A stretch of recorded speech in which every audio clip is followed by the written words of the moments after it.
हमारा कमांडर आएगा, हम पब्लिक को साइड कर देंगे।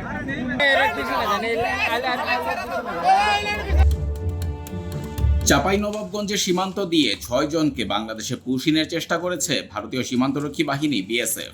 তবে বিজিবি এই পুশিন ঠেকাতে সর্বোচ্চ কঠোর অবস্থান নেয়। বৃহস্পতিবার ২৭ আগস্ট চাঁপাইনবাবগঞ্জের গোমস্তাপুর উপজেলার ১৬ নওগাঁ ব্যাটালিয়নের রামদাসপুর সীমান্ত ফাঁড়ি এলাকায় এ ঘটনা ঘটে। বিজিবি জানায়, সীমান্ত পিলার ২১৬ এমপি দিয়ে ভারতের ১২ বিএসএফ ব্যাটালিয়নের শমশেরনগর বিএসএফ ক্যাম্পের সদস্যরা ৬ জন পুরুষকে বাংলাদেশের অভ্যন্তরে পুশিনের চেষ্টা করেন। খবর পেয়ে রামদাসপুর বিওপির টহল দল দ্রুত ঘটনাস্থলে পৌঁছে তাদের শনাক্ত করে। এ সময় বিজিবির বাধায় ওই ৬ জন বাংলাদেশে ঢুকতে না পেরে সীমান্তের শূন্যরেখায় অবস্থান নেয়। এই বিষয়ে নওগাঁ ব্যাটালিয়ন ১৬ বিজিবি অধিনায়ক লেফটেন্যান্ট কর্নেল মোহাম্মদ আরিফুল ইসলাম মাসুম বলেন, সীমান্ত দিয়ে কোনো ব্যক্তিকে অবৈধভাবে বাংলাদেশে পুশিনের চেষ্টা করা হলে বিজিবি তা প্রতিহত করতে সর্বোচ্চ সতর্ক অবস্থানে রয়েছে।